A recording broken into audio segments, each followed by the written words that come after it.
I found some of the Barbieheimer memes to be really distasteful, and I wasn't alone in this. Japan felt the same way, especially when official studio accounts were boosting the Barbieheimer memes.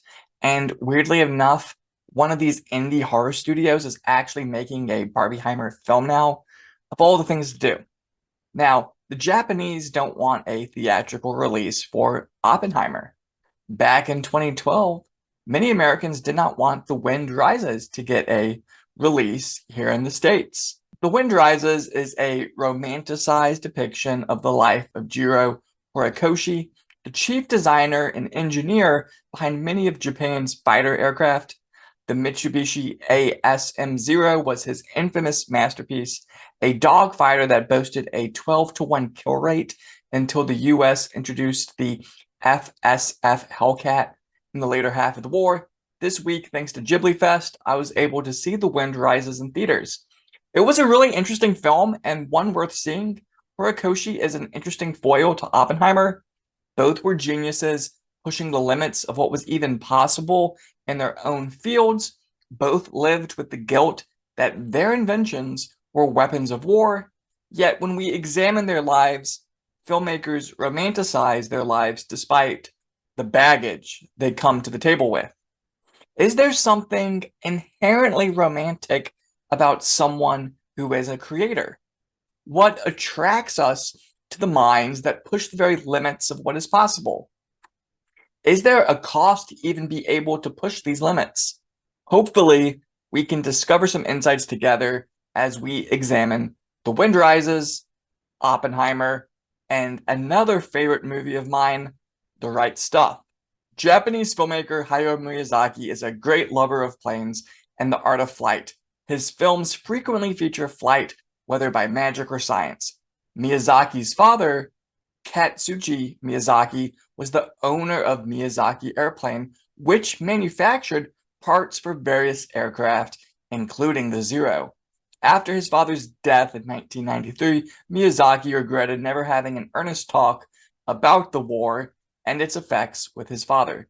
Miyazaki was born in 1941, and his first memories were of the bombed-out cities of Japan. In my research, I found this video of Miyazaki playing with a model of the Zero with as much enthusiasm and vigor as a young child. I imagine there are many conflicting emotions he must have regarding the Zero, Japan, and war in general. Any fan of Miyazaki knows how often pacifist themes abound in his movies. But does Miyazaki have a sense of pride that his family played a role in the creation of such a wondrous piece of machinery, despite its purpose as a war machine? Near the end of The Wind Rises, Horikoshi confronts the reality that the Zero and many of his other planes were used in kamikaze attacks. Miyazaki knows this and is still able to have a child's wonder about this aircraft.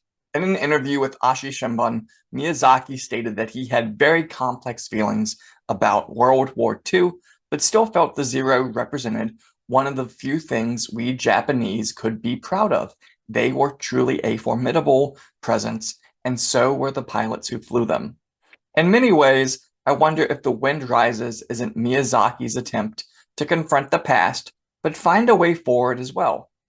Christopher Nolan, director of Oppenheimer, said something similar in a recent interview with NBC. Everything really was about wanting to dive into his head, really try and live his experience with him. And in that way, when I talk to everybody, Killian, everybody involved with the film is, we're trying to keep people in his point of view, and in that way achieve understanding rather than judgment. Mm-hmm.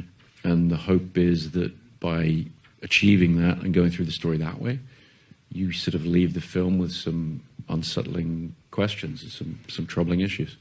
Understanding rather than judgment is something I think we all need more of. History itself isn't clean. It is messy. Is it better to judge men like Oppenheimer and Horikoshi, or to understand the humanity behind the person that made the choices they did? For Horikoshi, his dream was to make aircraft, but in a poor country like Japan, such a dream required military funding. If we make compromises to make our dreams possible, What does that say about us? Miyazaki's The Wind Rises features two other aeronautic engineers, the German Hugo Junkers and the Italian Giovanni Battista Caproni.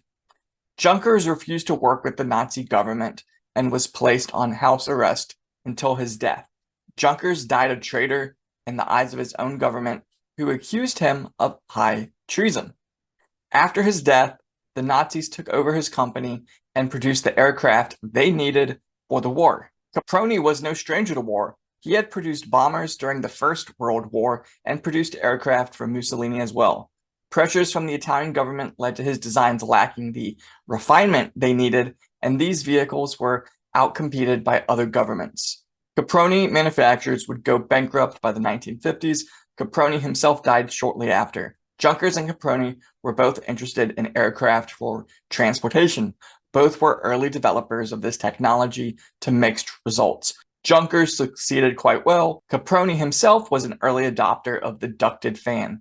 It is the proto-form of the geared turbofan on jetliners today. Caproni did not get it to perform the way he wanted it to, but he was right in principle. All three men show us a different side of the human spirit. Junkers was not willing to compromise. Horikoshi compromised and had regrets. There are no records on how Caproni felt. The movie shows him in Horikoshi's dreams having regrets, but considering he worked for whomever was in power and was willing to pay him, I think it's safe to say he just wanted to create aircraft no matter the cost. In Horikoshi's dreams, Caproni asked Horikoshi, "Would you prefer a world with the pyramids or a world without?"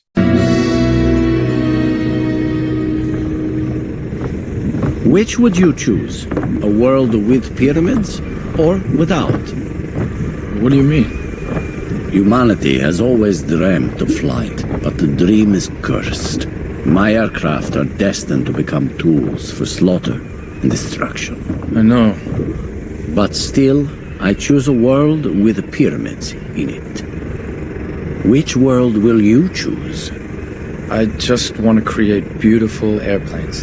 Creation itself can be a destructive act, an act that requires great sacrifice. The duality of creation and destruction is immortalized in Oppenheimer invoking the Bhagavad Gita. We knew the world would not be the same. Few people laughed. Few people cried. Most people were silent. I remembered the line from the Hindu scripture, the Bhagavad Gita. Vishnu is trying to persuade the prince that he should do his duty, and to impress him takes on his multi-armed form and says, "Now I am become death, the destroyer of worlds."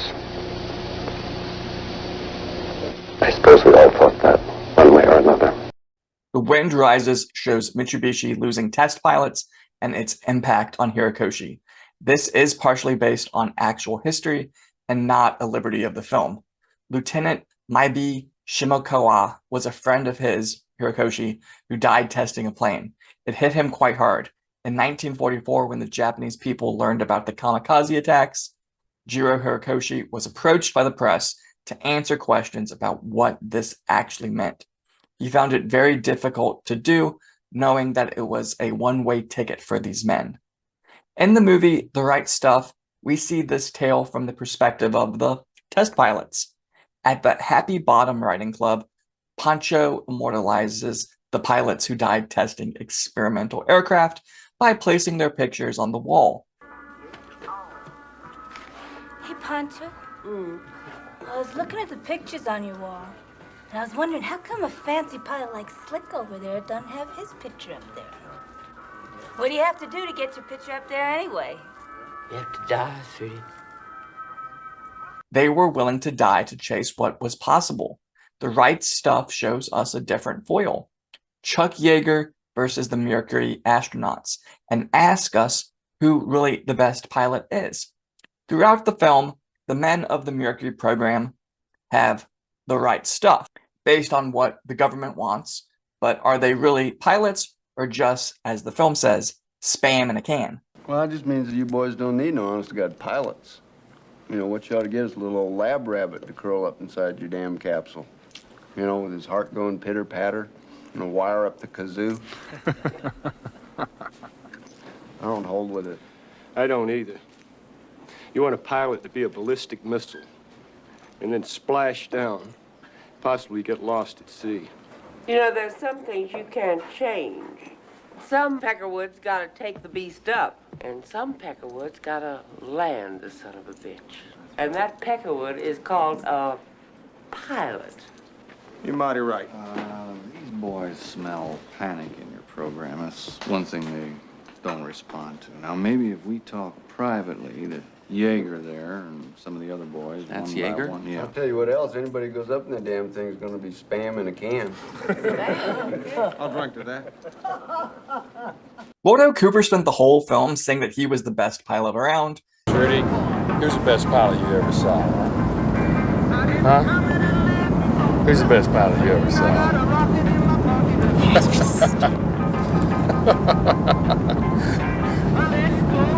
You're looking at it, baby. but when he was really forced to answer the question, his mind drifts back to Pancho's memorial and to Chuck Yeager. Mr. Cooper, since you're the last of the original 7 and the least well known, could you begin by telling us who was the best pilot you ever saw? Who was the best pilot I ever saw?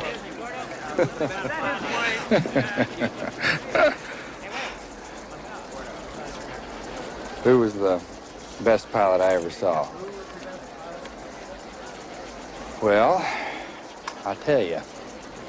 I've seen a lot of them. And most of them are just pictures on a wall. Excuse me. I said pictures on a wall. Thank you. Back at some place that doesn't even exist anymore.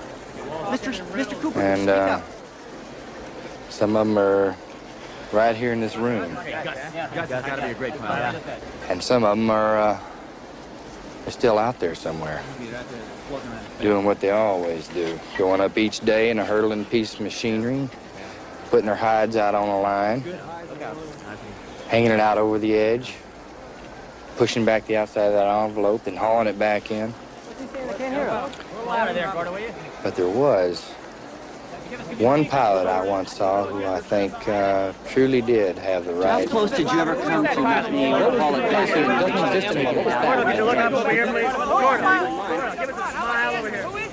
Who was the best pilot I ever saw? Yeah. Well, you're looking at him. But in the end, he gives the press the answer they want to hear. Whether it's Japanese test pilots, American test pilots, these men were willing to make compromises to see their dreams come true, as we also saw the engineers make compromises as well. Interesting to think about. Now, in The Right Stuff, they know they aren't the real pilots like Yeager, but the world sees them as something better than what Yeager is. They are astronauts, a new breed. Like Nolan said earlier, understanding over judgment. Anyone who watches The Right Stuff is left in awe of all of these pilots and what they went through chasing their own respective dreams. Much like with Oppenheimer, we see a man clearly torn about opening the Pandora's box of the nuclear age. Do we stand in judgment, or do we ask ourselves the terrible question of would we have done the very same? Miyazaki claimed he was inspired to do a story on Jiro Horikoshi after reading that he had said, "All I wanted to do was to make something beautiful." Since the beginning of time, we have seen terrible things done to give us great achievements and beautiful wonders of the world. Films like The Wind Rises, Oppenheimer, and The Right Stuff leave us with the scary reality that we too are likely capable of doing something terrible for our own dreams to come true. The human condition is a flawed one, and it is better to live in a beautiful, imperfect world with pyramids, nuclear bombs, and other weapons of war than a world of moral perfection with no greatness, no achievements, and no possibility. Within us all is the ability to create and to destroy, and sometimes creation itself is a destructive act. Our aspirations and even our desires to do the right thing can leave us later with great misery, like Oppenheimer admitting later in his life that he thought dropping the bomb would save more lives than a prolonged war. Looking back now, do you think that our country's use of the bomb was necessary? I believe that the view which I learned from many, but above all from General Marshall and from Colonel Stimson, the Secretary of War, the view that they had that we would have to fight our way to the main islands and that it would involve a slaughter of Americans and Japanese on a massive scale was arrived at by them in good faith, with regret, and on the best evidence that they then had. To that alternative, I think the bomb was an enormous relief. The war had started in '39. It had seen the death of tens of millions. It had seen brutality and degradation which had no place in the middle of the 20th century.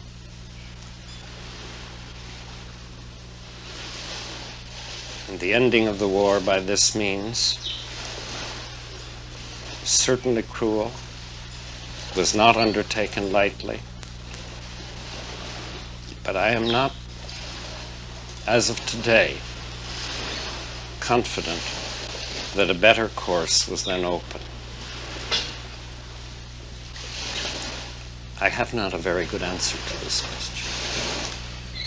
Dr. Oppenheimer, nevertheless, with all the rationalization, with all the inevitability of the decision that history demonstrates to us, you and many like you who brought the bomb into being still seem to suffer, may I say, from a bad conscience about it. Is that true, sir? Well, I don't want to speak for others because we're all different. I think when you play a meaningful part in bringing about the death of over 100,000 people and the injury of a comparable number, you naturally don't think of that as with ease. I believe we had a great cause to do this, but I do not think that our consciences should be entirely easy at stepping out of the part of studying nature, learning the truth about it, to change the course of human history. Judging would force us to classify men like Oppenheimer and Horikoshi as good or evil. Understanding allows us the freedom to admit that life isn't that binary and that a human life in its totality is a very complex thing. Like Miyazaki, maybe we should all aim to have complex feelings about such big issues. Surely a world with more nuance is a better place. Yet both Oppenheimer and The Wind Rises end on similar notes. Oppenheimer ends with a serious discussion between him and Einstein, where Oppenheimer believes he has cursed the world to nuclear annihilation. The Wind Rises ends in a dream world with a B-29 flying over a smoldering city, a reference to the Enola Gay dropping the bomb. Horikoshi meets his boyhood hero once again and admits that despite the Zero being a beautiful design, none of the men came back. Both men represent their nation's technical prowess, and yet both men were unable to shape or change any sort of policy. Despite their status, both were pebbles in a raging river. The sad truth is that these great minds are just as powerless as us. We are all simply swept up in the current of life. And to understand this is to see the humanity in someone other than ourselves. Thank you.